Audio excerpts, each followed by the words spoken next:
everybody. Welcome to yet another edition of the Pattison Report podcast. As always, I'm Brandon. That's Ryan. And this is kind of becoming like not that I want it to be, but this is kind of becoming like the podcast of doom a little bit.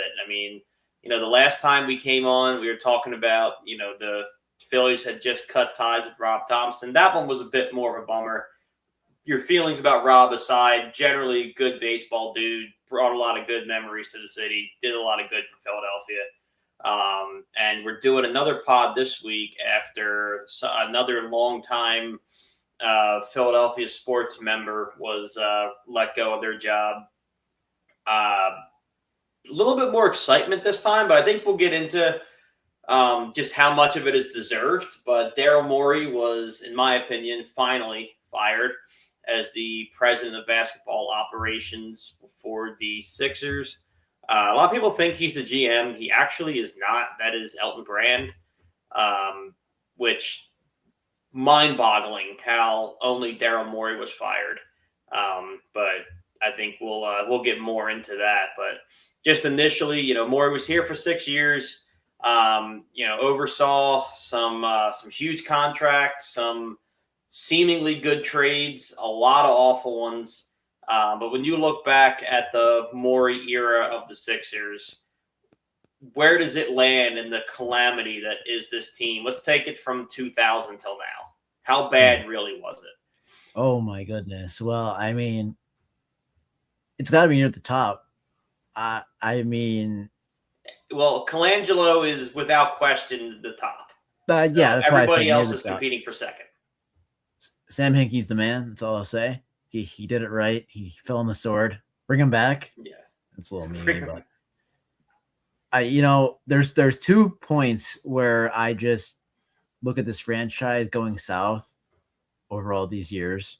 One is with Daryl Morey, and I feel like trading away Jared McCain was like the dagger to a bigger issue with Daryl Morey, and then that Andrew Bynum trade from all those years ago, where it just didn't work out.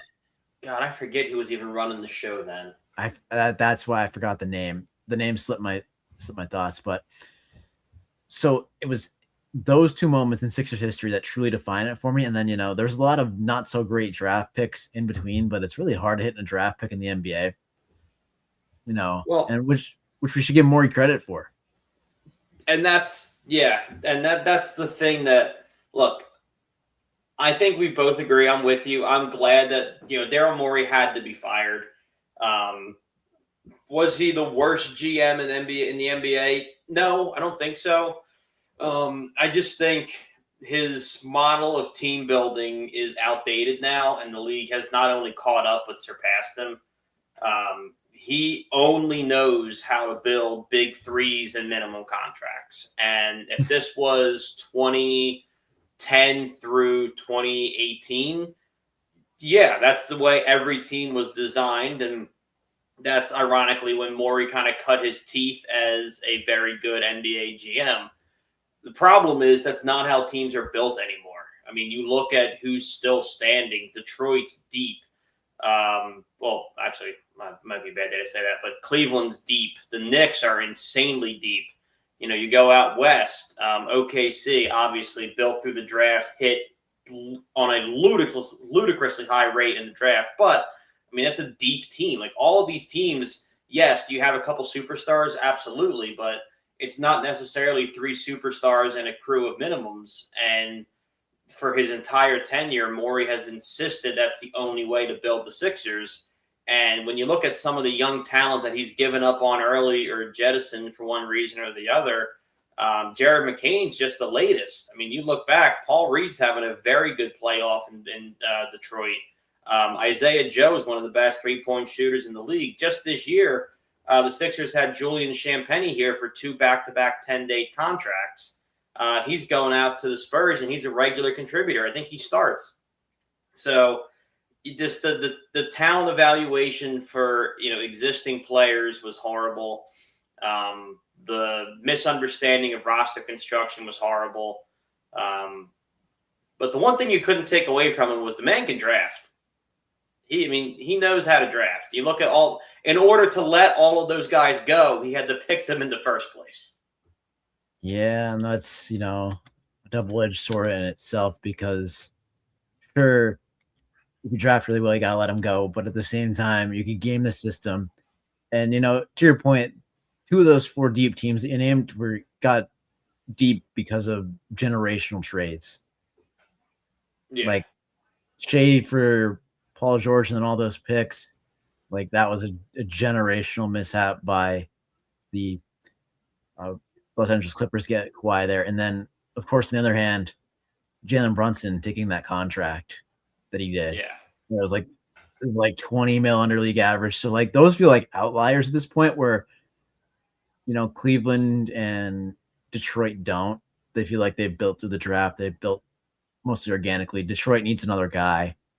You could say Cleveland needs another guy too. I know those guys are homegrown outside of Mobley. So it's really interesting that Morey was one of the better drafters over the time. But man, oh man, that hard window really stunk. Yeah.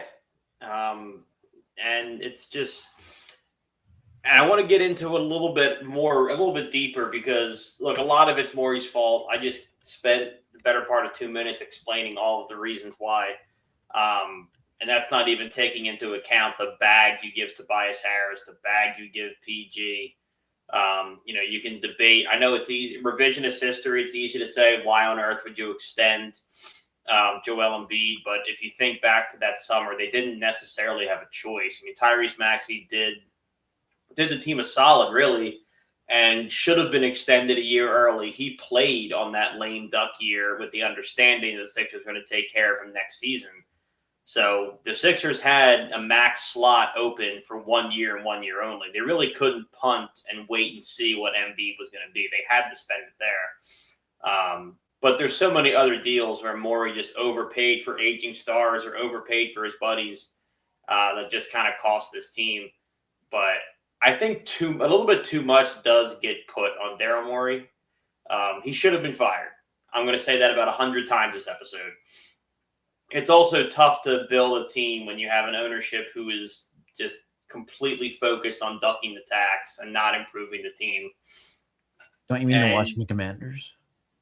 Yeah, the Washington Commanders, the New Jersey Devils, everybody but the Sixers essentially, which is odd because we've been in the playoffs the last 10 years. You would think if there's a team to double down on, it would be this one, but that's neither here nor there. Maybe once he owns the building, he'll give a shit. I don't know. But what's kind of it's tough when you don't have that organizational backing. I'll put it that way. And I watched the press conference today, and both Bob Myers and Josh Harris lied to everybody and said, "Look, of course we can go over the tax. These GMs have the our complete trust to spend through the luxury tax." Then why haven't you? Why have you never gone into the tax? So I don't necessarily buy that. And then the other guy I want to get to in a second is Nick Nurse shares some of the blame here. Did he coach his ass off in the playoffs? He did. I didn't think he had it in him. He pushed all the right buttons in Boston. That was one of the best coaching performances I've seen out of Nick Nurse since that Toronto run. I thought it saved his job, and the Sixers seemed to agree. But when you look at guys like Julian Champagnie, who couldn't find a role here, you look at Paul Reed, who's thrived elsewhere. Jared McCain couldn't crack the rotation. That's Nick Nurse. That's having talent and not knowing how to deploy it. And he has to share some of the blame.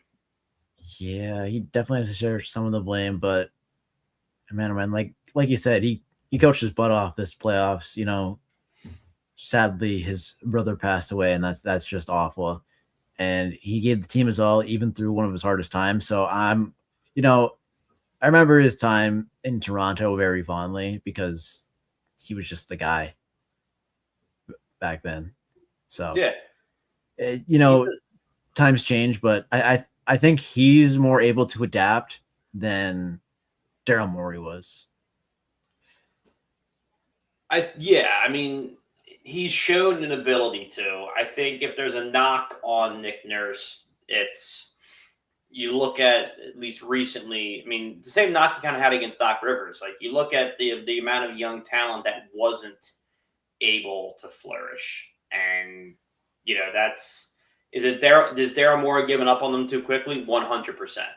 But there is something to be said for these guys not being able to find minutes, and with the Sixers, when you look at our bench. And there is no bench. I mean, I want to say in that Knicks series, I think the bench might have across the series had 10 points. And I might be high. And you got a guy who's watching them in practice all week and isn't able to see what San Antonio saw in Julian Champagnie, what OKC clearly saw in Jared McCain, what OKC saw in Isaiah Joe, what Detroit saw in B-Ball Paul. Like, all these other teams are able to look at these guys and go, they have a place here. I can turn him into X, Y, and Z. And the guy who saw him 5 days a week at practice couldn't figure out how to use him. I mean, that is a little bit of an indictment. Yeah, it definitely is. And, they got to share the blame. I understand this whole Philly thing with one person falling on the sword for everybody is kind of crazy. And it might continue this next year with Nick Sirianni. So we might have all three major sports teams have someone fall on the sword for a lot of the guys in Philadelphia, which is kind of crazy when you think about it. But it's weird just from like a team building perspective. And again, I'm not advocating for Nick Nurse to have been fired because I think what he did in that Boston series should be commended. And if he was to get fired, it wouldn't be, out of my mind, deserved or based on performance. But it's very odd to not let a new GM, or in this case, a new president of basketball operations, pick the coach. We are working out of order here. Yeah, but you expect the Sixers to work in order? No. I mean, it'd be nice once in a while, but no. That's the thing. I mean, you got to have the guys up top installed, and it's kind of wonky when you run into a situation like this. Even the reverse, it's even wonkier with the reverse when the coach wants to be there, but they don't want the guy that's in power in the front office to be there. I mean, we saw that with the Jaguars with Liam Cohen, a year ago when it was Trent Baalke, and Trent Baalke had that reputation for drafting guys just based on their arm length, and Liam Cohen didn't want to be there, and here we have it. So it kind of feels like the inverse of that, because who knows if someone wants to be the chief of operations with Nick Nurse as the head coach. Well, yeah, and I mean, you would like to think if you're the Sixers, you're going to try to attract a top guy, but what top guy are you going to get who's going to come in handcuffed on, well, no, I don't get to pick. Like, as a GM, coming to the Sixers, you don't get to pick your head coach. You don't get to pick your GM. That's Elton Brand. You don't get to pick your stars. They're all locked up on 4-year mega deals. So, I mean, if you're a GM coming here, your sole purpose is to navigate the vet minimum market, the mid-level exception market, and make marginal moves to make this team a winner. And I think you'd be hard-pressed to find some of the best willing to come take that on. Yeah, and it's like that almost everywhere. I mean, you have no flexibility. No. I mean, to get the flexibility, you're going to have to trade Paul George, who no one likely wants his contract. And then the other option is trading Embiid.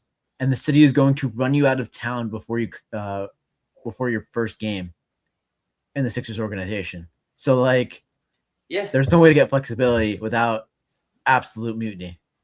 No. And you can't move that Embiid contract. I don't know if you've seen his annual. He's $60 million. You can't, but you're still getting ran out of town if you do it anyway. Yeah, so there's no win. It's a tough job. Are there plus sides? Absolutely. I mean, you have a lot of talent in-house already. Obviously, Tyrese Maxey and VJ Edgecombe, you have your future backcourt already set. But outside of that, man, it's really a restart with no resources. You got the 22nd pick in the draft, which for the NBA might as well be a third-round pick in the NFL. You have 3 seconds, which, again, NBA, who cares? It's an uphill climb, and the expectation is to win right now. yeah, the expectation is to win. If you don't win, you're going to get canned along with Nick Nurse. Like, It's there, yeah, there's it's not no, an attractive job. it really isn't looking from like the outer lens perspective without, Philadelphia bias, because what is there that's promising really? Like life after Embiid and Paul George in 3 years? It's a long time. 3 years is a long time in the NBA. Yeah, especially here. I mean, I don't know. It's a tricky job, but hopefully they want to have somebody in by the draft. So hopefully within the next month or so, we'll know who's going to attempt to do it. And then across the parking lot, it by and large appears that the Phillies got the message. When they fired Topper, and we talked about it last episode, and it wasn't that same shock like when they brought Topper in when they fired Girardi. Like, thank God Joe's gone. We can breathe again. We can have fun again. Like, it's not that. I think this was a shockwave of, man, we got our guy fired. I mean, the guys loved Rob. He's a player's coach. There's no other way to look at it other than we got him canned, and they've ratcheted up the intensity a ton. I was a big Rob Thompson guy. I know we don't see eye to eye necessarily on that, but I will say the thing I enjoy about Don Mattingly is the dreaded, Rob Thompson platoon has been toned down tenfold. Brandon Marks are getting regular at bats. Bryson Stott's getting regular at bats. And you're starting to see these guys come into their own. I mean, Brandon Marsh looks sensational right now since he's been seeing almost, everyday playing time. Bryson Stott's been picking it up. The pitching staff's been, really, really good. So, there's been a couple tweaks that I wish Rob had made that Don is making, but the Phillies team seems to have found a little life. Yeah, they definitely have. Is Brandon Marsh still second in batting average in balls in play behind Ty Cobb? I gotta look that up. That's the craziest stat about the Phillies team, like ever. Like career wise, he is second in batting average for balls in play, besides Ty Cobb, and I think he still has it because he's been good this year. So it's absolutely insane. But yeah, they caught fire. Wheeler coming back helped a lot. Mattingly, like you said. Marsh is hitting 345 right now. That's insane. He's always had it. And, I was a doubter in that trade for a little bit. I saw Hoppy, hitting a couple home runs, and I was wrong, thankfully. But yeah, I'll take being wrong when it benefits the city all day, every day. But they did find fire, and, as a joke, why not just fire every manager when they start to slump a little bit? Because it seems like they catch this fire under them. They react. They go, oh, dang, we did this. We got to fix it. And now everyone stepped it up behind Kyle and Harper. I mean, Turner, I want a little more from Trey. But Kyle's been on an absolute tear. I believe he leads the NL in homers. I just saw a stat. He's the fastest free agent to 200 homers in Phillies history. As you could be talking about probably one of the best power hitter free agent signings in the history of the franchise. Mm-hmm. Yeah, pretty easily. I mean, at least for modern era, he's definitely third overall. I'm trying to think. I mean, was Jim? I forget if we traded for or we signed Jim Thome. I think we traded for Thome. I could be terribly wrong though, because that's before. It feels like it's before my time. I was a little too little to be in a contracts at that time, and I just kind of. Thome signed a 6-year. This was a massive deal at the time. 6-year, $85 million. Yeah, but he only played 2, so. What do you mean? He played 2 he played 3 at the Phillies. My bad. Yeah, he was here for 2002, 3, 4, and then 5, and then 2012. So a little more, but if I were to rank, modern era Philly signings, I think Thome's probably like in 4th or 5th. Yeah. You gotta rank it in some order. Probably Harper, Wheeler, Schwarber, and you could you can make a case to put that in whatever order you want it to. I think Harper's one just based on overall impact and everything. But That's even, yeah. You could also look at the four aces were four aces, yeah. They were all signings. I mean, Roy Halladay was a signing. Cliff Lee, I think we signed twice. I forget. I think we signed Oswald also. I could have swore we traded. Did we trade for Halladay and sign him back? I don't remember. I could have swore that was a trade. I know we signed Cliff Lee twice. I'm looking into this. Yeah, he did. He was traded to the Phillies. Okay. So Halladay was indeed traded. So. Okay. But yeah, I mean, look, here's the tough part about the Phillies' predicament that they very much got themselves into. We're still, I think, 9 or 10 back in the division. So the division's cooked, unfortunately. I know it's May, but the Braves are back to being the Braves, which it was always going to happen, but we got ourselves too deep. But we're only 4 out of the wild card. And in May, that is plenty of time to make that difference up. Yeah, so. I think the division's still in play. Maybe I'm an optimist there. I've been straight pessimism with this Phillies team. You take one series against the Braves. There's definitely one coming up. I don't know the exact schedule, but they play so often that it's kind of crazy. So right now they're about to hopefully pick up a win against the Boston Red Sox. You see Ranger throwing. I saw seeds at the coaches. Oh, throwing them at what was it, Paco at February 1st? Yeah, it was at Paco. Yeah, I threw him at someone else too. I didn't think so. I mean, he was no hitting us for a while today? Yeah, but they're up 3-1. So I was mistakenly wrong. We don't play the Braves again for a long time. Really? Yeah, I'm looking through the schedule. We play the Mets, we play the Nationals, the Marlins all in a row, and the Braves just aren't there. We don't play the Braves again. Oh my goodness. Unless I'm missing something. We don't play the Braves again till September. There's no way. It's May. I'm looking at a calendar right now. We don't play them a single time all summer? Nope. Jeez.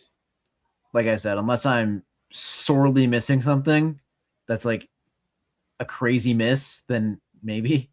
But I don't think I'm missing anything. So played the Mets twice in a row, basically. We go Mets, Nationals, Mets in June. July for the division. It's only the Mets. Yeah. That's an unfortunate scheduling. Unless we've already played them so many times. I've been busy with other things. Yeah, no real opportunity to make up any ground. Yeah, we played 6 times in the month of April, and we lost all 6. Nice. Jeez. Well, we'll see. Hopefully we're playing better ball by then. But until September rolls around, or really until next week rolls around, we'll hopefully have some more exciting news stories that don't involve people getting canned. But for at least this week's episode, I'm Brandon. That's Ryan. This is the Passing Report. We'll see you next time.